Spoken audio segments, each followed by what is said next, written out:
बिहार में विधानसभा चुनाव होने वाले हैं, जिसको लेकर लालू प्रसाद यादव अलग अलग बयान दे रहे हैं। अब उनके बयानबाजी से अब कांग्रेस कहीं ना कहीं डरती हुई नजर आ रही है। जी हां, कांग्रेस को एक बड़ा झटका लग सकता है जिस तरीके से वो बयानबाजी कर रहे हैं। नमस्कार, मैं हूं रत्ना और आप देख रहे हैं सी न्यूज़ भारत। बिहार में अगले साल फरवरी में विधानसभा के चुनाव हैं, जिसको लेकर लालू यादव अपने स्टाइल में राजनीति कर रहे हैं। लालू का ममता को पूरा सपोर्ट है, जो कभी कांग्रेस को सपोर्ट किया करते थे। खैर, तृणमूल कांग्रेस प्रमुख और पश्चिम बंगाल की मुख्यमंत्री ममता बनर्जी इंडिया ब्लॉक की नेता बनेंगी या नहीं, ये तो वक्त बताएगा। लेकिन लालू प्रसाद यादव ने एक झटके में कांग्रेस को बहुत बड़ी चोट जरूर पहुंचा दी है। एक समय था जब लालू प्रसाद यादव ने सोनिया गांधी के विदेशी मूल के मुद्दे पर कांग्रेस को सपोर्ट कर बहुत बड़ी राहत दी थी, जिसका एहसान कांग्रेस ने भी कई सालों तक ढोया।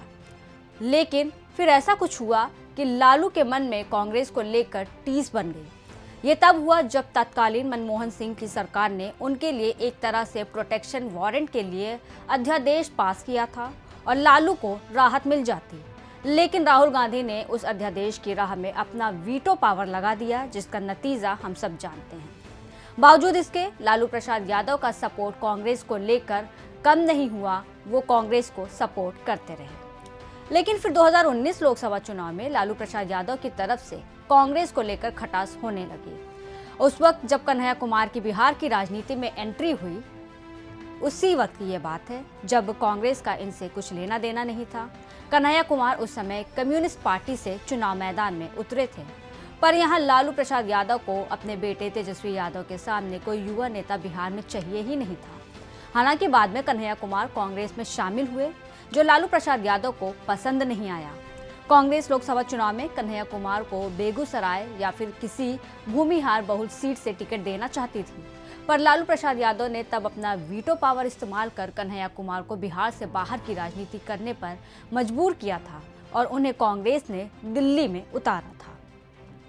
वहीं लालू यहाँ भी नहीं चाहते थे कि पप्पू यादव कांग्रेस में कैसे भी करके शामिल हो। कांग्रेस अगर लोकसभा चुनाव में पप्पू यादव को मैदान में उतारती तो तेजस्वी यादव की नेतागिरी कहीं ना कहीं कम हो सकती थी।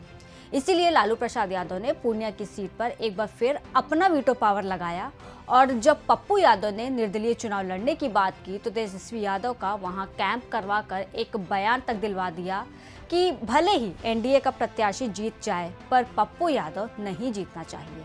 जिसके बाद क्या हुआ, पप्पू यादव कांग्रेस में शामिल हुए और निर्दलीय चुनाव लड़े और वो जीत भी गए। विधानसभा चुनाव में कांग्रेस सीट बंटवारे का आधार लोकसभा चुनाव में पार्टियों के प्रदर्शन को आधार बनाने का दबाव बना रही है। अगर लोकसभा चुनाव में प्रदर्शन के आधार पर सीटों का बंटवारा होता है तो कांग्रेस और राजद को बराबर की सीटों पर चुनाव लड़ना होगा, जो लालू प्रसाद यादव को बिल्कुल भी नागवार होगा। वहीं 2020 की विधानसभा चुनाव की बात करें तो वहां पर कांग्रेस ने आला कमान से दबाव बनवाकर 70 सीटें लड़ने के लिए हथियाई थी, लेकिन उसे केवल 19 सीटों पर ही जीत मिली थी। कांग्रेस का स्ट्राइक रेट तब बेहद खराब था और महागठबंधन की हार का कारण कांग्रेस की जिद को बताया गया था, जिसके बाद उपचुनाव के दौरान सीटों को लेकर कांग्रेस नेताओं और लालू प्रसाद यादव के बीच काफी नोकझोंक भी हुई थी।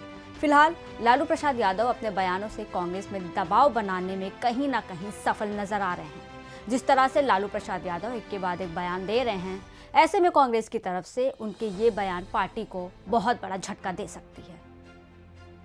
फिलहाल के लिए बस इतना ही। देश और दुनिया की तमाम बड़ी खबरों के लिए देखते रहिए सी न्यूज़ भारत।